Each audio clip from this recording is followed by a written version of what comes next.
Chapter 13, The Impending Crisis.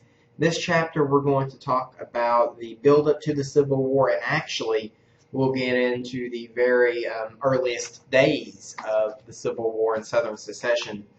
By the mid-1800s, America has pretty much reached a breaking point. The North and South both claim the other region wants to dominate the other, and there is no hope for reconciliation. The question is, what drove the North and South to this point? The simple answer is slavery, and of course that's always kind of the pat answer, what caused the Civil War? Well, slavery caused the Civil War. But in this chapter we're going to look at some different ideas. Slavery is going to be part of it, but there's so much more that goes into the breaking of the Union that slavery really is too simple of an answer. So, the impending crisis. In this chapter, we're going to be looking at the problems of expansion. As America continues to grow, the question of the status of slavery is going to grow along with it. There will be no good answer to that question, and that will contribute to the breaking of the Union. We'll talk about the Kansas-Nebraska Act, one of the most decisive and politically damaging laws in American history. And then lastly, we'll finish up with what actually ends up, the straw that breaks the camel's back, the election of 1860. So let's talk about expansion and war. By the time we hit the 1840s, the slavery debate has moved to center stage. It is dominating politics, not necessarily because of abolitionism or the morality questions that it brings up, but about expansion, because America is growing, and we've talked about this all semester. Ever since before there was a United States, America has pushed west. We've pushed west to the Appalachian Mountains, to the Mississippi River, and now we're pushing across the entire continent all the way over to the Pacific Ocean. It's this idea of manifest destiny, right? That America is God's new chosen people. We have the best culture, the best government, and it's not only our duty, but our obligation to spread at least across the entire continent that we are bringing our best form of government and best form of life to those people who would otherwise not experience it. That it's our duty to expose them to American government and American culture, at least across the continent, maybe even overseas, and we'll get into that a little bit later. But of course, this idea that we are spreading liberty, this racial justification, that we are teaching Native Americans the proper way to live, that's all wrapped up in this. Very few people have problems with this expansion. Probably the most notable, Henry Clay, was not a fan of expansion, and he thought that it was going to be too much for the United States. But most people aren't questioning, should we expand? The only question is how much and how we're going to expand. And we'll see that the first problem area is going to be Texas. Now, if you remember way back when, America had once laid claim to Texas, but over the years we had ceded that claim to Spain. And of course, when Mexico eventually will win its independence in the early 1820s, it will take Mexico along with it. So here's Texas, this big, huge, empty land. It's not doing the Mexican government any good. Nobody's building land, nobody's building buildings, nobody's planting crops, nobody's paying any taxes because nobody's living in Texas. So the Mexican government decides to jumpstart the region by recruiting in Americans. Men like Stephen F. Austin went out into the United States and brought back thousands of Americans to settle in Texas. By 1835, there are 30,000 Americans living in Texas. That's twice as many Americans as Mexicans living in this area that still technically belongs to Mexico. Now, as more and more Americans move into this region, there's going to be some friction with the Mexican government. Number one, because these Mexican Americans or Texan Americans, I'm not sure, these Americans living in Texas want closer ties to the United States. Obviously, that's where most of them were born, that's where they have their familial and business ties to. They want closer ties to the United States. The Mexican government is not necessarily interested in this because they don't care about the United States, right? They invited these people in to strengthen the Mexican government, to strengthen Mexico. So they're not really too concerned about strengthening bonds between Texas and the United States. The other big area of friction has to do with slavery. Most of the Americans that moved into Texas were Southerners. And so when they moved into Texas, they brought their slaves along with them. The problem with this is that technically slavery is illegal in Mexico. Remember that the Spanish Empire, going all the way back to colonial times, they abolished the institution of slavery. And so when Mexico won its independence, it just kept that part of its tradition, its Spanish heritage. Now, while they're trying to get Texas off the ground, they're willing to turn a blind eye to all the slaves that the Americans are bringing in, but eventually it's going to reach a point they can no longer just ignore it.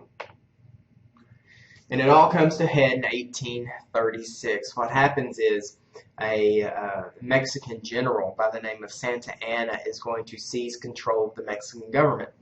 Santa Anna is a very conservative individual, and once he is in power, he lets it be known in no uncertain terms that Texas is not going to get its own way anymore.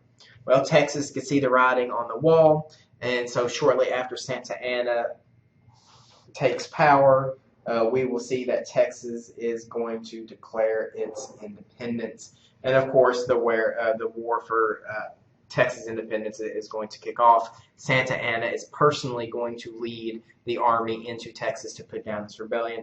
And of course, in the early days, the war doesn't go so hot for Texas, right? Remember the Alamo, of course, scene of one of the worst defeats of the Texan army, but it also becomes a rallying cry. Later, they will, of course, actually win their war for independence. At the Battle of San Jacinto, the commanding Texan general, Sam Houston, will capture Santa Anna, will personally capture Santa Anna. And once Santa Anna is captured, he's forced to acknowledge Texan independence. And so Texas wins its independence from Mexico. And of course, the big question on everyone's minds is, will Texas join the United States? Sam Houston will actually be elected the first president of Texas. Once it wins its independence, it will exist as its own country before it joins the United States. And one of the first things President Houston does is petition to join the United States as a new state. However, this is not as cut and dry as it seems. Texas, of course, would have been a slave state, and many Northerners don't want such a large and powerful slave state joining the Union and upsetting the balance between slave states and free states. And in fact, a number of U.S. presidents, Presidents Jackson, Van Buren, and Harrison, all kind of passed on the Texas question. They were not willing to tell them outright no, but they were also unwilling to allow them to join the Union. And so Texas is actually going to exist as its own country for a number of years. Okay. The other problem area is going to be Oregon. And like Texas, it's going to be claimed by two different countries, only this time it will be the British and the United States. I remember that the British are still in Canada. Canada still belongs to Great Britain. And so Oregon is right there in the gray area that, number one, nobody's really interested in it until the 1840s. More Americans began moving into the Oregon Territory in the 1820s and 30s. And then by the time we hit the 1840s, there have been large numbers of Americans who have now settled in Oregon. Of course, the famous Oregon Trail, one of the routes from the more established east all the way out to Oregon. And of course, the more Americans that live in Oregon, the more they're going to push for the United States to annex Oregon. Okay, and as we've mentioned, both Texas and Oregon are part of a larger westward movement, the movement to get more land, the movement once gold is discovered, of course, the gold rush out west. Even religion. We mentioned the Mormons a chapter or two ago. the West has always represented a do-over, a clean slate, a new beginning for most Americans, and that's even the case for religions. The Church of Jesus Christ of Latter-day Saints, of course, faced persecution in their early days, and they were driven from their homeland further and further west under the leadership of Joseph Smith and Brigham Young, until eventually, of course, they will settle in Salt Lake City, which has remained their capital even today. But again, it's just part of this larger westward movement. And that brings us up to the election of 1844. Henry Clay is going to run for the Whig Party. James Polk is going to run for the Democratic Party, and he is going to win. Henry Clay, for all of his stature and all of his power and all of his fame across the United States, will never realize his dream of becoming president. So James Polk is going to become president, and Polk is a clear-cut expansionist. And as a matter of fact, when Polk wins the presidency, the outgoing president, John Tyler, is actually going to go ahead and allow Texas to join the Union because he knows that Polk will do it, so might as well go ahead and get it out of the way. Well, it looks like we're going to war with Great Britain. We had the American Revolution in the 1770s, the Revolutionary War. We had the War of 1812. And now, another 30 years later, it looks like we're gearing up for our third war with Great Britain over Oregon. We offer to buy the territory. They reject any offer that we make. And it looks like we're going to fight it out. As it turns out, we're not going to go to war with Great Britain for a third time. We're actually going to go to war with Mexico. Mexico has never really recognized Texan independence. They felt that Santa Anna made that concession under duress. I mean, after all, he was an enemy prisoner at the time that he recognized their independence. And on top of that, to sort of add insult to injury, their argument is that even if Texas is independent, the border's wrong. Mexico claims that the border between the United States and Mexico is the Nueces River, which is considerably north than what the United States claim as the border, the Rio Grande. So not only is there a dispute over whether or not Texas belongs to the United States, there's even a dispute over the border between the United States and Mexico. Well, what happens is James Polk is going to order an American army under the command of Zachary Taylor to the Nueces River.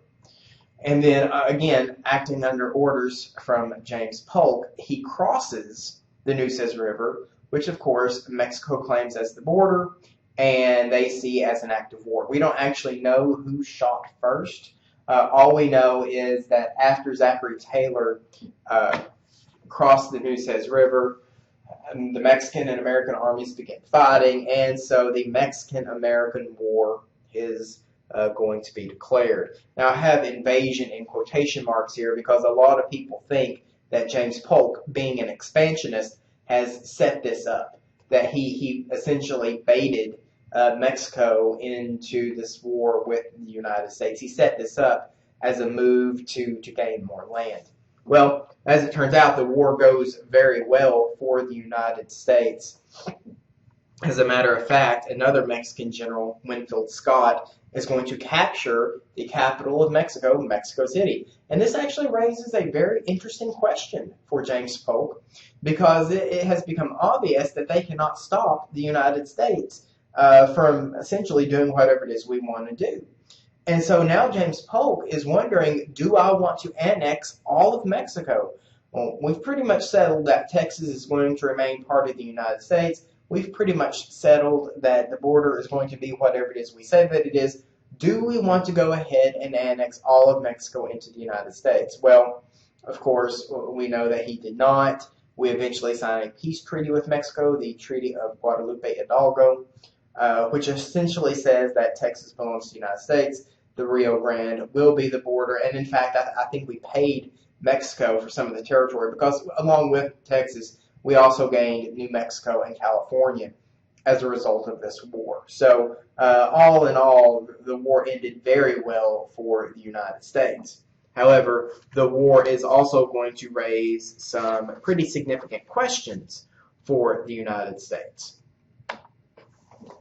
Back during the Mexican War, a Representative Wilmot out of Pennsylvania is going to introduce a new bill into Congress. Actually, it's an amendment to a bill making its way through Congress, and this amendment will eventually become known as the Wilmot Proviso.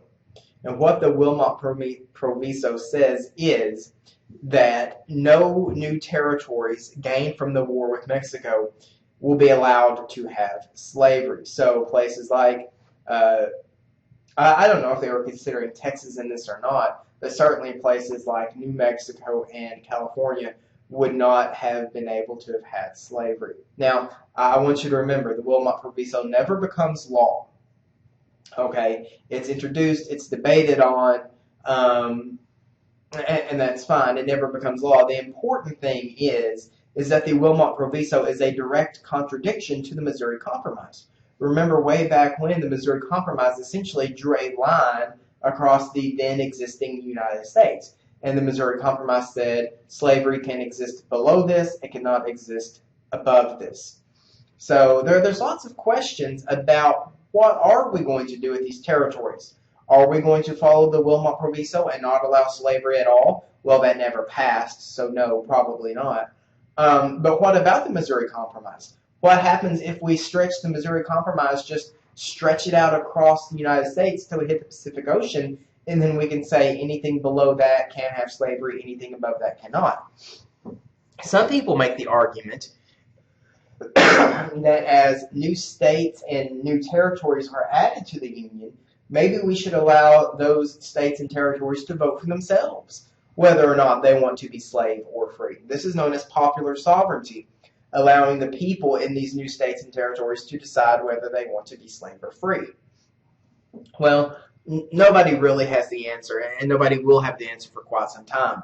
In the election of 1848, we will see that Lewis Cass of the Democratic Party is going to run against Zachary Taylor, the hero of the Mexican-American War, out of the Whig Party. And Zachary Taylor is going to win. However, the important thing about the election of 1848 is actually not Cass or Taylor. It's actually going to be Van Buren. Van Buren, of course, is a former president. He served under Andrew Jackson as vice president and then later president in his own right. Van Buren is going to run for president again, but he's not going to run as a Democrat this time. He's going to run as a Free Soiler. Now, the Free Soil Party is a third party in the United States. It's not one of the two main parties. America has always operated on a two-party system.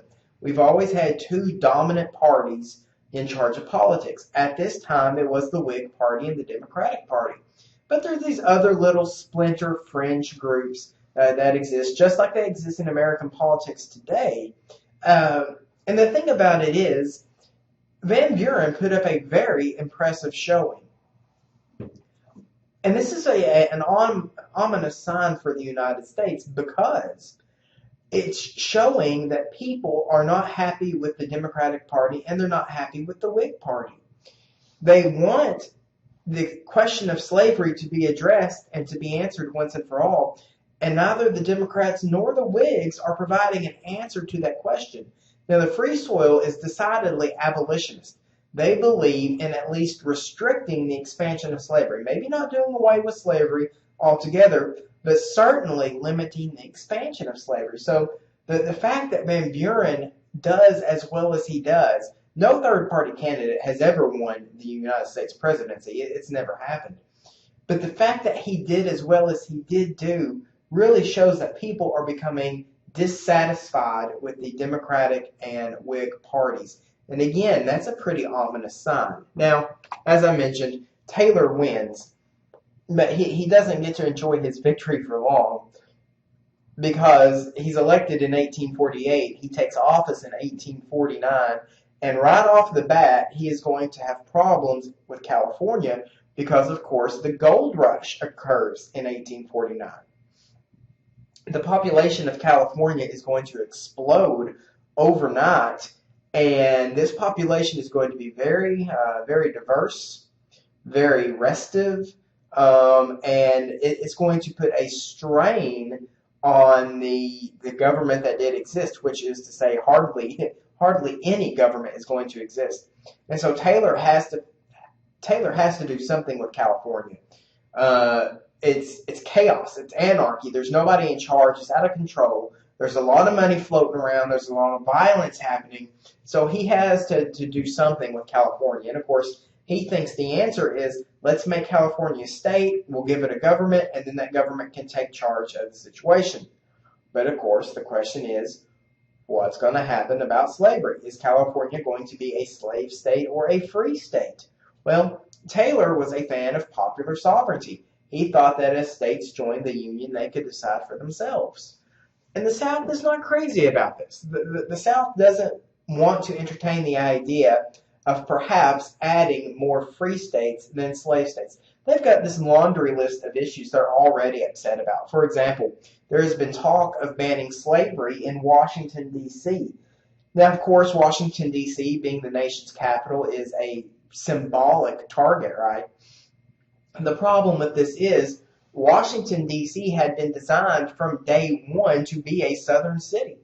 And so the South is upset that this southern city, there's talk of taking slavery out of the nation's capital. They're upset at these personal liberty laws. What was happening was that slaves were escaping from the South into the free states of the North, and the northern states are not returning the runaway slaves. And the South regards this as theft of property because they really did. I mean, legally speaking, under the laws at the time, slaves were regarded as property. It's kind of the same idea. If somebody stole your car and they found it in another state, you would expect your car to be returned to you. Well, they had the same expectations about their slaves. That's legally that's how they were regarded, and so they're upset about that. And of course, there's always this question, the balance of power. So here we are. The nation is at yet another crossroads. Nobody knows what the answer is going to be until the great compromiser, Henry Clay, is going to step up. Whenever the nation seems to be facing utter disaster, Henry Clay is always going to swoop in and save the day. This time he saves it with what becomes known as the Compromise of 1850. Now this is important. This is actually something that's rather interesting. Compromise of 1850 has three main parts. Henry Clay outlines it. He says, look, let's outlaw the slave trade, but not slavery itself in Washington, D.C. So you can still have slaves in Washington, D.C. You just cannot buy and sell them. So outlaw slave trade, but not slavery itself in Washington, D.C. We will have stronger fugitive slave laws so that slaves that do run away and are recaptured will be returned to their owners, their masters. And lastly, we are going to provide for popular sovereignty, that as new states join the Union, they can decide for themselves what they want their status to be. The thing about the Compromise of 1850 is that it launches a two-phased debate. The first phase of debate has the old guard of Congress, the old giants of American politics, men like John C. Calhoun, Henry Clay, Daniel Webster. And these giants of American politics stand up and they say, look, we need to pass the Compromise of 1850 because it's what's best for the United States. And that's important. That's an important distinction. We need to pass the Compromise of 1850 because of these broad national ideals. We need to pass the Compromise of 1850 because it's what's best for the United States. So they get up, they make their arguments, they take a vote, and it fails. It does not pass the first time through. Well, after the old guard had their shot, the newer members of Congress, the newcomers, get to stand up and have their debate. Men like William Seward, who was a committed abolitionist of the North. Jefferson Davis, a young senator from the South who will later go on to serve as Secretary of War and, of course, the first and only president of the Confederacy. And Stephen Douglas, a Northern Democrat who's we'll talk more about him later, he's a very interesting guy. But okay, these newcomers come along, and the way they do it, they actually break it up into separate bills. So instead of voting on the whole package, they vote on each thing separately. And the second time, it passes. And the reason why it passes, that's what's important. Because the second time around, people are able to vote for the things that benefit them directly. For example, let's take Jefferson Davis, a Southern senator. He would say, okay, I can get behind stronger fugitive slave laws. I like that part of it. And I'll even compromise on the outlawing of slave trade and not slavery itself in Washington, D.C. But there's no way I'm going to vote for popular sovereignty. And then you have a guy like William Seward who would come along and say, well, I'm all about popular sovereignty, but there's no way I'm going to vote for stronger fugitive slave laws. When they break it up, it allows for the people to vote on what suits them and their region of the country, their section, best. And that's what's the troubling sign for the United States. Because when people were arguing, this is what's best for America, it did not pass. People didn't care about what was best for the country. They only cared about what was best for them and their region. So yes, it does eventually pass, and just like the Missouri Compromise, this was the compromise that saved the Union. Everybody thought that this had put off any threat of violence. This was the Band-Aid that would last forever. But it was the way that it was passed that was troubling. Not necessarily the contents, but the way it was passed, and with people only voting with what affected their region and what was best for them. That's a very troubling sign. So that brings us up to the election of 1852. 1852, we see Franklin Pierce running for the Democrats and Winfield Scott, yet another hero of the Mexican-American War, running for the Whigs. Pierce is going to win, mostly because a lot of the abolitionist Whigs are actually going to leave for the Free Soil Party. And again, the Free Soil movement is becoming a pretty powerful movement in American politics. They are an abolitionist type of movement. Free soil actually has a dual meaning. Number one, it does stand for no slavery, but number two, it actually stands for free land. They wanted the government to give out free land in the West to encourage settlement. And of course, they will eventually get this goal, the Homestead Act of 1865, I believe. The Homestead Act would provide 160 acres of free land to anyone who is willing to live on it for a certain number of years and put up buildings and plant crops and things of that nature. But the free soil movement, again, it's showing that people are dissatisfied with the traditional political parties. Okay. By this point in time, the great triumvirate, Calhoun, Clay, and Webster, they have all passed. They've all died. And so we're now looking for new leaders of Congress. And a young Democratic senator from Illinois by the name of Stephen Douglas thought that he could take their place. But as we will see, Stephen Douglas is going to be a very divisive figure in American politics. And again, the problem is expansion, specifically expansion in railroads. America is trying to build its first transcontinental railroad, a railroad that stretched all the way across the continent from the Atlantic Ocean all the way to the Pacific Ocean. Now, Douglas, being from Illinois, felt that the railroad should run through the north. And to be fair, as we mentioned, most railroads in America did run through the north. So Stephen Douglas wants the Transcontinental Railroad to run through the north. The only problem is that once you get past Illinois, there's not a whole lot out there till you get to California. It's pretty much wilderness, and in places, pretty hostile wilderness. There's no law, no order, no governments, no stability, no structure out there. So he hits upon this great idea that if I can organize this land into more states, these state governments can help me keep law and order in this land, and it won't be so difficult to build this railroad. But of course, as we're adding new states to the Union, the question is going to be, what is the status of slavery in these new states? Well, technically speaking, if you go by the Missouri Compromise, these states will be north of the Missouri Compromise line, and they will be free states. Well, he knows that the Southerners would never agree to this, that does not stand any sort of chance at passing. So he does allow for popular sovereignty. The Kansas-Nebraska Act, this act to organize the territory into 2 new states, he allows for popular sovereignty. This idea is not well received by either party. The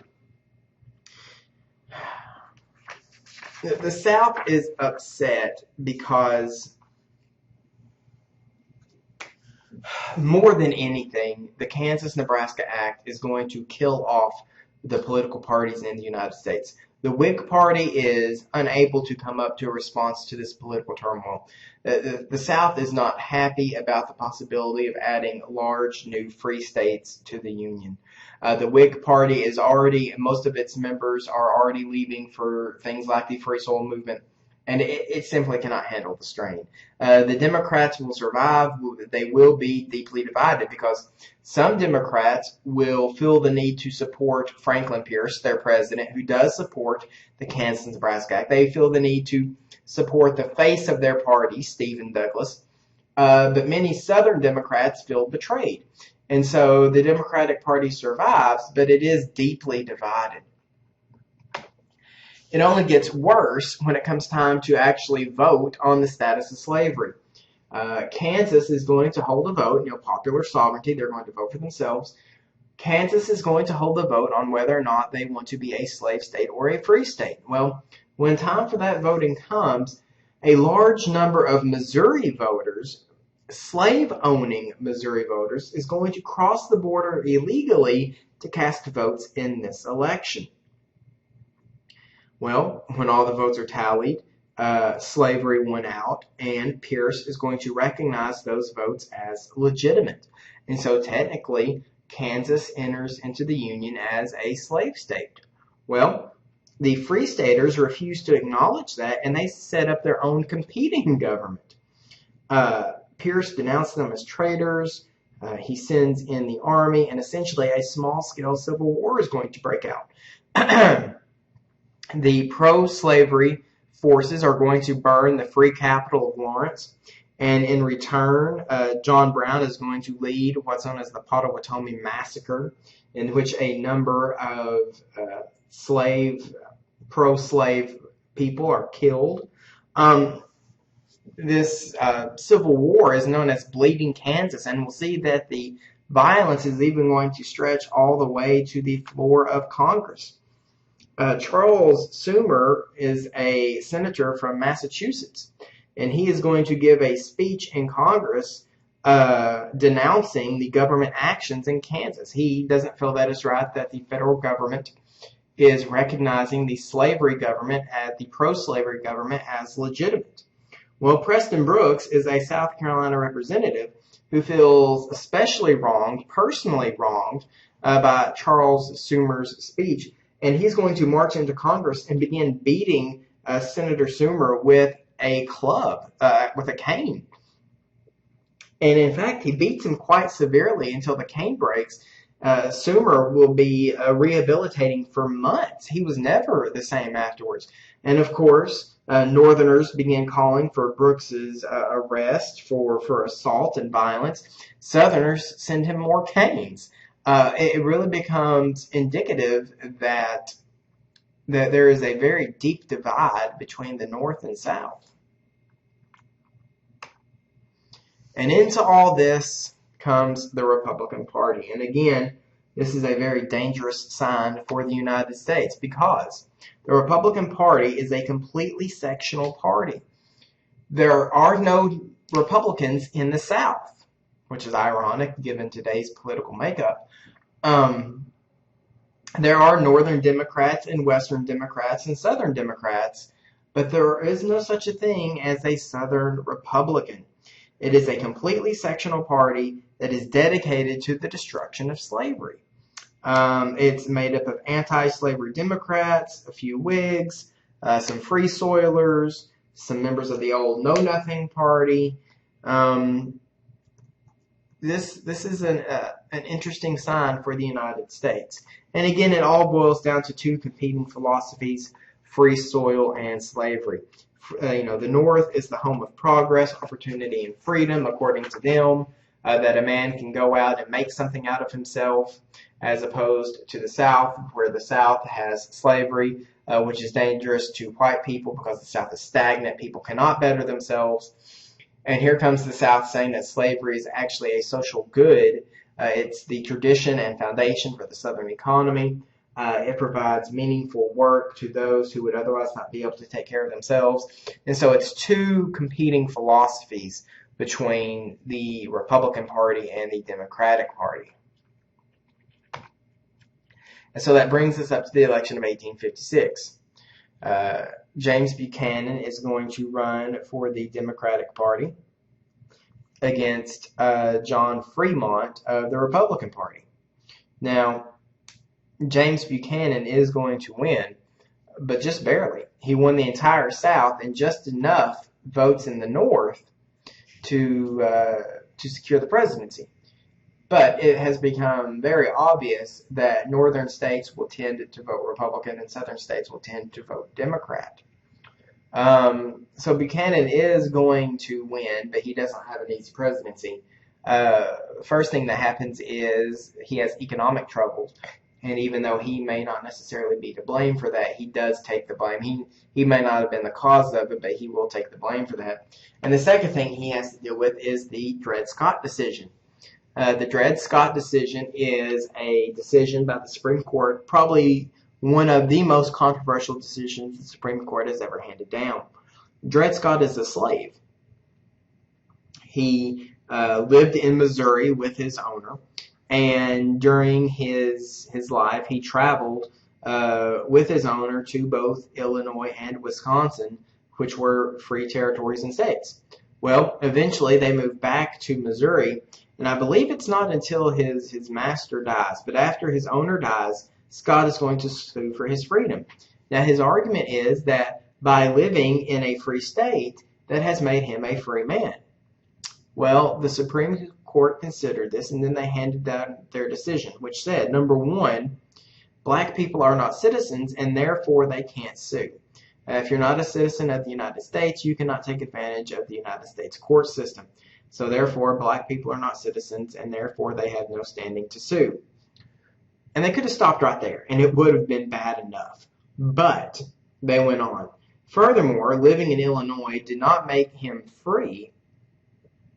And even saying that, Congress had no power under the Constitution to bar slavery from a territory, because you would have been depriving people of their property without due process. And essentially what this is saying is that the Missouri Compromise was null and void from day one. And that was not good news received by the Southerners. Now, when this decision is handed down, Buchanan agrees to enforce it. It has become pretty obvious that most people in Kansas don't want slavery. He agrees to accept he agrees to accept the Free State Constitution of slavery. Stephen Douglas is going to team up with some Republicans to lead the charge on that. And a lot of Southerners feel betrayed because their president and their leading member of Congress, it seems like they have betrayed them and betrayed their way of life. And into all this comes this newcomer, Abraham Lincoln. Abraham Lincoln actually first rises to fame in 1858 when he actually runs against Douglas for his seat in the Senate. And he is going to engage Stephen Douglas in several debates that have gone down in history, known as the Lincoln-Douglas debates. And it's during these debates that people they get their first taste of what Lincoln stands for. And what Lincoln stands for is actually kind of surprising. First of all, Lincoln believes that slavery is morally and economically wrong. He is an abolitionist, but he's not a militant abolitionist by any means whatsoever. Lincoln is an abolitionist, but he's not a militant abolitionist that believes all slaves need to be freed yesterday, right? He is a much more moderate individual. Furthermore, he does, at least in the Lincoln-Douglas debates, now this might have changed towards the end of his life, but at least in the Lincoln-Douglas debates, he does not believe in equal rights. Just because he believes that slavery should be done away with, he does not necessarily agree that slaves have a place in American society. Freed slaves have a place in American society. So some interesting views that come out of Lincoln in these congressional debates. And he does argue that there should be no middle ground. That it will either have to be everyone will agree with slavery or everyone will agree with emancipation. That he does not agree with popular sovereignty. You can't have some states that go one way and some states that go the other. That is never going to work. That's his argument. Now, he's not going to win. Stephen Douglas is going to win re-election, but just barely. Just barely. It is obvious that Abraham Lincoln is going to become a political force in the United States. Well, 1859, John Brown, the same abolitionist John Brown of the Pottawatomie Massacre, is going to lead a raid on Harper's Ferry. Harper's Ferry is a federal arsenal where they store weapons. John Brown is going to take 27 men on this raid, and the idea was they were going to seize the weapons at Harper's Ferry and give them out to slaves, hoping to create a slave rebellion. Well, John Brown, he is going to be captured. As a matter of fact, he's going to be captured by one Colonel Robert E. Lee. He will be captured, he will be put on trial, and he will be executed. The North is going to hold him up as a martyr, someone that died for their beliefs. This just further convinces the South that they cannot exist in this government that has evolved in the United States. You go on up to 1860.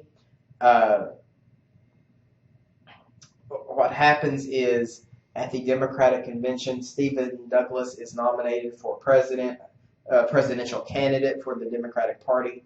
But a lot of deep Southerners don't trust Douglas. They see him as a traitor, and so they walk out and they nominate their own presidential candidate, John C. Breckinridge. Lincoln is going to run for the Republican Party, and he's going to win. Lincoln, even from his, Lincoln's going to win. The Democrats are divided, and what has happened is the Democratic Party was one of the last bonds that existed between the North and the South. There were Northern Democrats and there were Southern Democrats. And now even that weakened bond has been destroyed. And for many in the South, the fact that Lincoln wins, that's the last straw. Almost immediately following his election, he's elected in November. Of course, he won't actually take office until the following March. But that December, immediately after his election, South Carolina declares its secession. That it has gathered an assembly, they debated it, they took a vote on it, they put pen to paper, and they are formally withdrawing from the United States of America. The sitting president at the time, James Buchanan, is still the sitting president. He does nothing. He condemns it. He says, no, you can't do that. That's not allowed. But he is unwilling to use force to try and do anything against South Carolina. By the time Lincoln actually takes office in 1861, 6 states have joined South Carolina and formed the Confederate States of America with Jefferson Davis as their president. One of the first things the Confederacy does is that it seizes all federal property. Anything that belonged to the federal government of the United States in these southern states, the Confederacy is going to take for its own, whether that's guns or ammunition or buildings such as military forts. There are only two holdouts that refuse to surrender to Confederate forces, Fort Pickens and Fort Sumter. And the reason for that is because these are island forts and they can more easily withstand, they can just close up their doors and they're pretty safe. Well, when Lincoln becomes president, he makes several things clear. First and foremost, he argues that the Union is older than the Constitution. And he's right, because there was a United States of America before the Constitution is drafted. Remember, we existed for several years under the Articles of Confederation. And in fact, the wording of the Constitution itself, in order to form a more perfect Union, that implies that the Union existed before the Constitution was developed. Therefore, the Union is older than the Constitution and no state can leave it. Okay, fine. The second major thing that he points out is that treason has not yet been committed. He sort of gives the impression that if the South will come back, they will be welcomed with open arms and all will be forgiven. But if the South used acts of violence to support secession, that would be treason, and that would be crossing the line. And then lastly, he said that we are going to hold on to our property. The federal government will continue to hold federal property, meaning, of course, Forts Pickens and Sumter. Well, what happens is Sumter is running low on supplies. Lincoln decides to send a supply boat over to Sumter, not guns and troops or anything like that, just regular supplies. And that puts South Carolina in a bind because they either let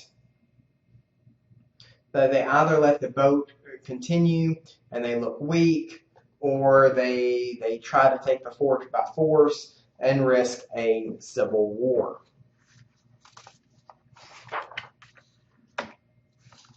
And as we know, they choose to fight. South Carolina takes Fort Sumter. Lincoln immediately begins preparing for war. In fact, he begins requisitioning troops from other southern states. He basically says, the United States is in for a fight, send me troops. And 4 additional southern states say, we're not going to fight against our fellow southerners.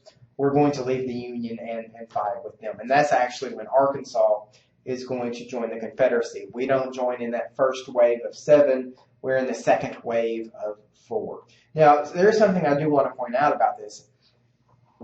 Lincoln is never of the opinion that he is fighting a war between 2 separate countries. He never views the Confederacy as a separate sovereign nation. And that's actually going to be a pretty important technicality and legality going into this war. We'll talk about it more in the next chapter.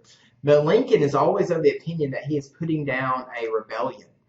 And that's important because some of the things he does, legally speaking, are allowed during times of rebellion, but not during times of war. And we'll talk about that. But just remember that Lincoln and the United States Congress, everybody in the North, they're really more of the opinion that they're putting down a rebellion rather than fighting a war between 2 separate and independent countries. The other thing you have to remember about Lincoln, or about the war in general, is that not all southern states joined the Confederacy. There are 4 states, Missouri, Kentucky, Maryland, and Delaware, 4 slave states, don't leave the Union. They're border states. They're closer to the Union. They're probably more intimidated about leaving the Union. And so remember that 4 slave states don't actually leave the Union. And slavery is going to exist there throughout the entire Civil War. But the real question I want you to ask yourselves is, could the Civil War have been avoided? Were the North and South so far apart that the only solution to their problems was to fight it out? You know, looking back on it from 200 years plus of history, 150 years plus of history, they don't seem so drastically apart. I mean, when you really look at it, they all speak the same language. They pretty much all practice the same religion. They have the reasonably shared cultural background. I mean, the North and South really have quite a bit in common. But the thing about it is, I think, is they regarded themselves as so different. Maybe they weren't so different. I don't know. But the fact was that they regarded themselves as being so different. Neither felt they could exist comfortably with the other. And so their only solution is going to be to fight it out. Now, again, at the outset of the war, nobody thinks that this war is going to last for years and end up being the deadliest war in American history. They think they'll have a couple of battles, maybe a few weeks at most, maybe a month or so. They'll fight it out, they'll clear the air, then all go back to life as normal. One side will, and of course each side thought it was their side, would prove that they're in the right, that they're stronger, and then they would get back to life as normal. And of course, as we know, that is not going to happen. But that is the topic for another day.